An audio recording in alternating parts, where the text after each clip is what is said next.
Magandang araw mga bossing, welcome sa Promo PH. So ngayon mga bosses, nandito tayo sa Imus Cavite. And ngayong month of September, so maglalatag na tayo ng mga presyo. So sasamahan na rin natin ng financing computation mga boss. Kasi marami sa atin nag-inquire through financing. So eto na po yung pagkakataon nyo mga boss, no? So ilalatag lang natin itong mga unit din. Para sa requirements, so kung empleyado tayo, kailangan dyan ng 2 valid IDs. And syempre yung kontrata mga bossing or certificate of employment, din yung ating bank statement, and syempre yung ating proof of billing mga boss. Then kung tayo naman po isang negosyante, DTI permit, business permit, 2 valid ID, bank statement, and proof of billing pa rin. Then kung tayo naman po is isang OFW mga boss, o yung relatives natin OFW, so kailangan natin dyan yung proof of remittance mga bossing, no? So kung saan dumadaan yung ating remittance. Okay, so syempre bank statement pa rin yan mga boss, 2 valid ID, kontrata ng OFW mga boss. So kapag OFW ang pwede mag-apply, anak or magulang mga boss, no? So sa mga interesado, eto na po. So shoutout lang natin yung ating buyer from Bicol region. So kukuhain na yung ating crosswind, so naka-deposit na yan mga boss. So ngayong araw dapat kukuhanin, so meron lang malakas na buhos ng ulan mga bossing. So masama ang panahon ngayon, kaya hindi nila makukuha. Then sa mga naghahanap dyan ng hatchback, ito available tayo, kararating lang. So then meron din tayong tig 110,000, ito Nissan Sentra na automatic sa mga naghahanap. So 2000 year model to. So ito mga bossing, hindi na to pang financing, cash transaction na lang to. Low budget, 110,000 mga boss, no? Then ito naman is Toyota Camry na 1997 model, automatic transmission din, kulay gray naman to. So, ito naman mga boss is 140. Yan. So, sa mga interesado sa ating dalawang low budget, so pwede natin pag-usapan ng mga boss. So, tawag lang kayo sa ating contact number na nasa screen. Then, ito mga bossing, bagong dating yung ating Mitsubishi Mirage na hatchback. Makina na ito is GLX to, 1.2 liters na 3-cylinder gasoline engine. So, original mileage 58,000 km. Presyo lang na ito mga bossing, 310. So, sa gulong na ito is naka 80% red light pa. Then kulay silver, original paint pa yan. Naka light yung kanyang tint. Then ito is meron visor na siya. Ito naman yung kanyang interior. So presentable ito mga bossing. Okay, napakaganda ng kanyang gear shifter. And presyo lang nito 310 mga boss, no? Yan, okay. So walang issue ng banggayan mga bossing. Ito may konting UP sa taas kasi pinagtanggalan ng top load. So meron ko siya dating roof rack. Yan. Okay, then ito naman yung kanyang likuran. So sa financing, pwede ito makuha sa halagang 93,000 down payment. Tapos monthly ka ng 7,300. Good for 4 years mga boss. Yan. Coding na ito is Friday. Kararating lang na ito. Kahapon lang ito nakuha mga bossing. So nilinis pa lang. So issue niyan, yan. May mga konting dent. May konting gas-gas, so ibabapping pa lang to mga boss. Pero kita mo naman, napakasariwa na mga boss, no? Okay, ito yung kabilang side. Yan, so naka-power, window, and syempre naka-power adjust yung kanyang side mirror. Naka 1 din audio system mga boss. Pang estudyante mga boss, pwede to. Okay, pang service, matipid sa gas. Ito po, Mitsubishi Mirage na mga bossing, 1.2 liters. Then 310 lang, down ka lang na 93, meron ka lang 7,300 na monthly amortization, good for 4 years. Yan, then next naman tayo, isa naman po itong SUV. So hindi lang natin maikutan ng bahagya kasi masikip yung likuran, then may mga tumutulo-tulo pa mga boss, no? So ito naman is 2012 Montero Sport na GLX, manual transmission naman to. Makina na ito is 2.5 liters na diesel engine. So, presyo na ito, kulay white, 570. Mileage na ito is 105,000 km. For financing, pwede ito mga bossing. Down ka ng 171. Monthly ka ng 13,500. Good for 4 years. So, sa mga naghahanap dyan ng manual transmission, ito available. Mga projector headlight, presentable in-out pa ito mga bossing. Medyo maskip lang. So, naka-chrome yung kanyang door handle. Then, bago lahat ng kanyang mga gulong. Yan. Okay. Yan, medyo masikip lang talaga mga boss. Di tayo kakasya. Ito naman yung kanyang interior. So naka 2 din audio system yan. Then ito yung likuran. So good for 7-seater yan mga boss, no? Okay, pasensya na agad kung nadidiliman yung ating mga ibang viewers mga boss.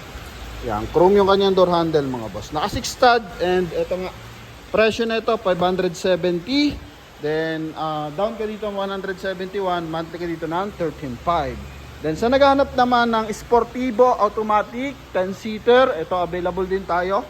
2015 model Sportivo X na automatic transmission. Mileage na ito is 36 nung nakaraan, so ginamit ng may-ari. So naging 38,000 na. So coding na ito is Monday. Then price na ito dati 590. So ngayon price na ito is 565. Then kung financing, down ka ng 170. Monthly ka ng 13,300. Good for 4 years. Kulay brown yung ating unit mga bossing, no? Yan. Bago din lahat ng mga gulong na ito, makikintab lahat ng ilaw, yung mga headlight. May signal light sa kanyang side mirror, may rim visor, naka full tint, may roof rail. Yan. Ito naman yung kanyang interior. So pasadahan lang natin ng bahagya. So beige yung interior niyan mga boss. Okay. Yan mga bossing, no? So naghanap dyan ng 10-seater, automatic transmission, 565 mga boss. Yan. So dating 590, ngayon 565 sa Promote PH mga boss. The next unit natin, so naghanap naman ng Innova. Ito, available din tayo for Toyota Innova 2010 na Innova E, diesel engine, automatic transmission, kulay silver. So ito naman, mataas yung ano nito, mileage 151,000. Pero ang kagandahan dito kasi naka-declared na. So ibig sabihin, naka-ano na to mga bossing, nakapalit na ng timing belt. Yan. And mga tensioner. And ito mga bossing is condition na rin pati pang ilalim. Makina na ito, 2.5 liters na diesel engine. Presyo naman to is presyo na ito 498,000. Then yun nga 151 ang mileage. Then down payment 149, monthly ka naman dito ng 11,794, good for 4 years mga boss. Ito naman yung kanyang taas. So meron na siyang top load o roof rail at saka roof rack.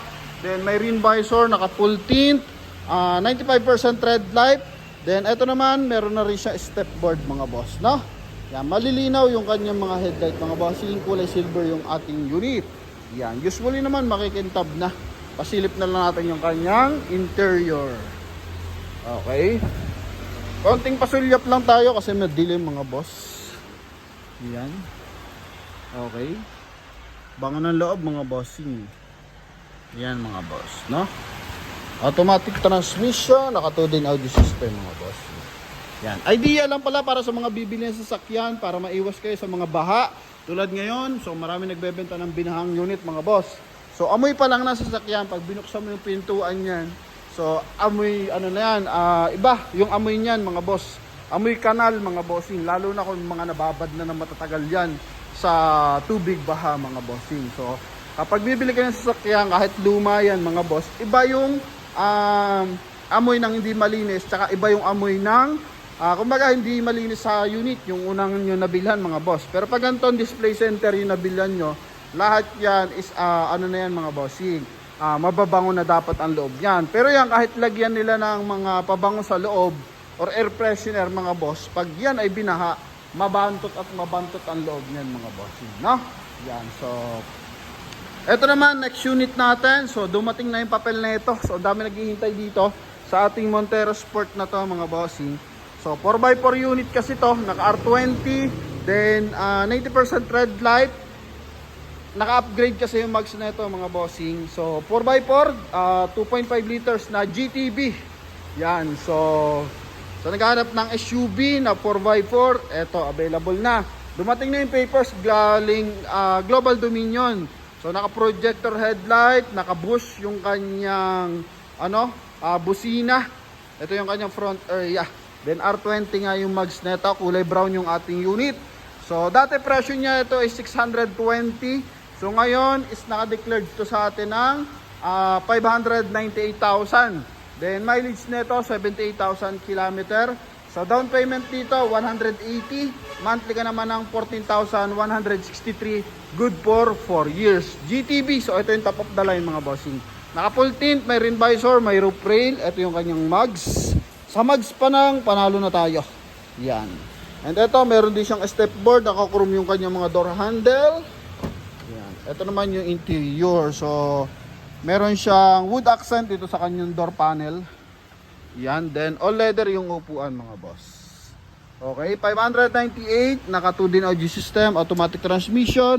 May cruise control, speed limiter. And syempre, may paddle shift to mga boss. Then, 4x4 unit mga bossing. Yan. So, naghanap ng 4x4. Ito na. Yung pagkakataon natin. Yan. Montero Sports, halagang 598,000 mga boss.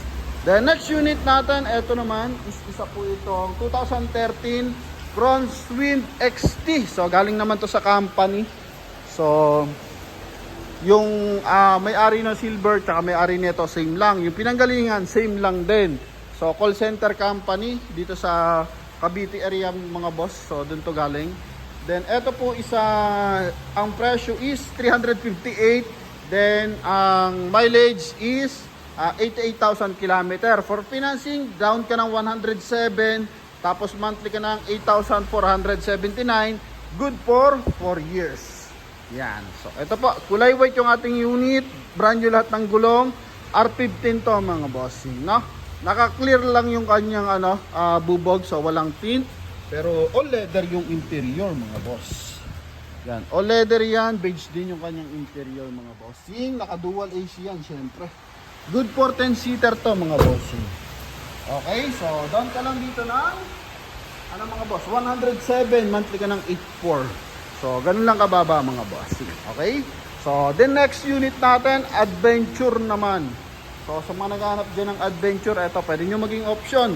2014 na Mitsubishi Adventure GLS Sport, manual transmission, diesel, presyo 468, then mileage 69,000 km.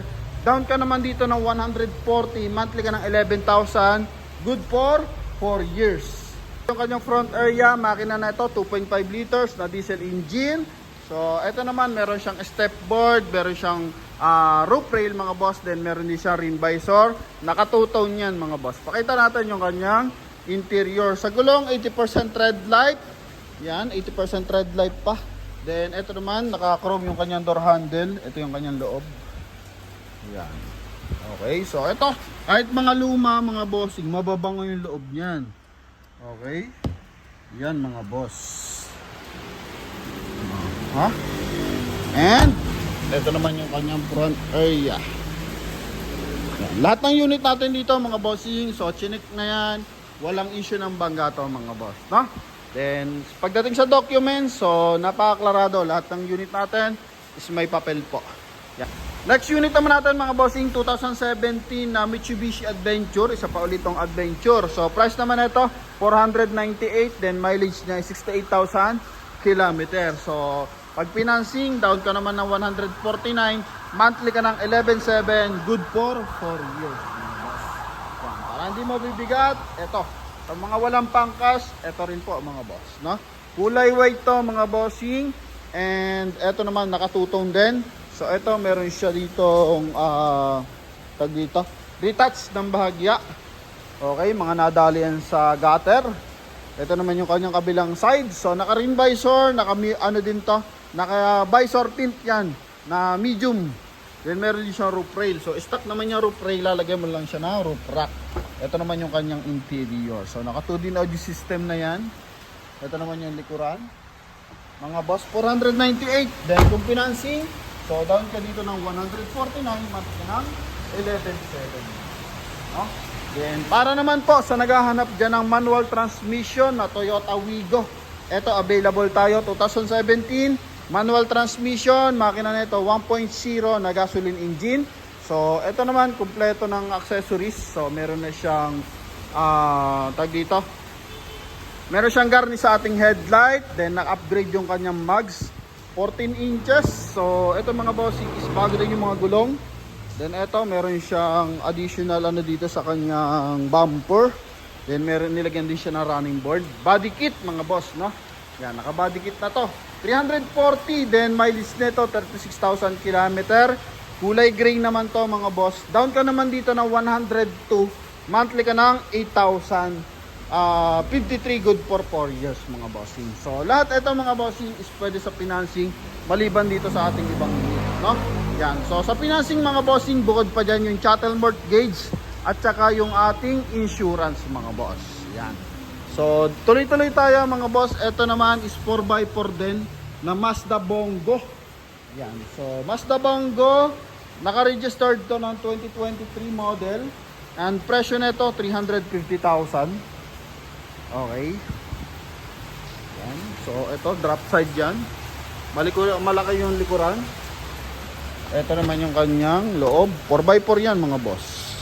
Na gasoline engine mga boss. No? Hindi to diesel ha. Gasoline engine. Yan. So 350. Then ito FB naman. Suzuki FD F6 ang makina. So ito naman is 2023 din yung ano to, model kasi mga surplus to galing Japan mga boss, no? So presyo naman ito 290,000. Yan, 290,000 yan.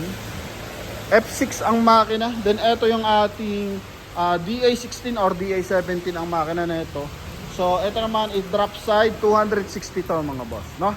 Yan. Then pala, ito pa pala ang ating L300 na 2016 model. So hindi lang natin ma-sure yung ano nito. Ma-sure yung ating tawag dito, mileage, no? Wala kasi, hindi natin napansin to kanina. So anuhan na lang natin, 2016 model to. Presyo naman na ito mga bossing is 498. Tapos ang down dito mga bossing 149. Then monthly ka dito ng 11.7, good for 4 years mga boss, no? Yan, standard 30% kasi tayo kapag gantong L300 mga boss, no? 2016 model. Euro 2 na 2.5 liters diesel engine mga boss, no? Yan, 149. Then monthly ka ng 11.7 mga boss. 498 ang presyo ng ating Mitsubishi L300 mga boss. So yan lamang mga boss. Sa mga interesado, so tawag lang po tayo sa ating contact number na nasa screen. Connected po yan ng Viber and WhatsApp mga bossing. So, thank you very much and God bless you all mga boss. So, sa mga interesado, yun lamang po, tawag po tayo. Thank you very much. God bless.